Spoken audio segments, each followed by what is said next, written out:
was just having a thought about, there's a sense, this is like something that I was thinking about my family and my brothers and talking about stuff with them, and there's a kind of way in which all of I can only speak for myself, but my sense of capacity to be authentic and to be truly in my power, in myself, diminishes when I'm in the presence of my family. And that's, a shame. And it's one of these things that I think, while it might sound like a sort of dire condition of like, oh, my family makes me a worse person, it's actually kind of a normal thing for people. There are movies and books, and it's just like it's almost like a cliche that going home for the holidays and seeing your family is this like thing.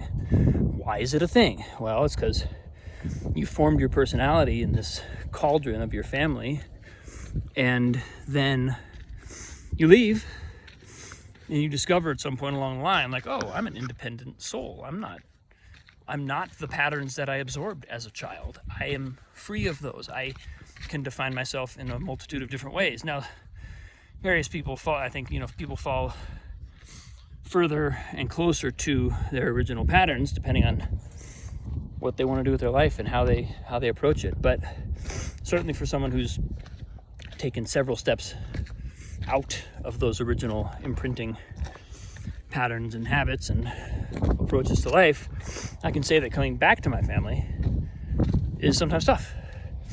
And the reason I'm saying that is because it's also a solvable problem. It's not something that has to be that way. Being around even just my brothers puts me back in a certain kind of box, and I don't really want to live in that box anymore. And I can only imagine that that my brothers, my sister, nobody else in my family wants to live in that box anymore. And so the fact that we trigger each other's habitual patterns is like something that if we could just say that and be open about it and kind of not make it a problem where it's like, oh, my family makes me a worse person, but also not pretend like it's not happening. Also not just act like, oh, this is just the way it is when I'm around my family or my brothers or whatever. Then all of a sudden we can start to empower each other and our own family members and like really, really, really evolve in relationship to the people whom we are arguably closest to in the world. Now, I know that can be a difficult thing to do, to manifest, but I think it's totally possible to create that kind of condition and to approach life that way. So I think I'm saying this because I just started having a kind of like a running dialogue in my mind of like, seeing my brothers, seeing my parents, and there's a way in which, then of course from parents want to make everything okay. They don't want to rock the boat. They don't want conflict to erupt. So it's like you kind of have this mitigating force against leaning into that discomfort of being authentic in the face of patterns you've outgrown, but people who maybe expect you to live in accordance with those patterns.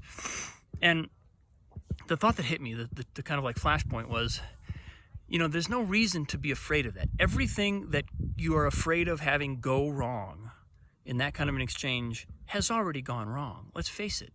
It's already happened. Any of the things you might be afraid of saying or doing or having come out in the relationship, that's already there. Just by not saying it, you're not making it not happen. And so everything that you're afraid of having go wrong has already gone wrong. And there is an infinite number of ways in which it can go right that we're not discovering because we're too afraid to lean into that. We're too afraid to let that pattern be seen and then see that we see it and open it up and have a kind of free exchange among people who have certain expectations. So that's my thought about all this, and I'm definitely going to clock that and bring it into my own life and family and the people that I love dearly. Love you guys. Bye. Extra hikers coming up the path, so I have to stop and post.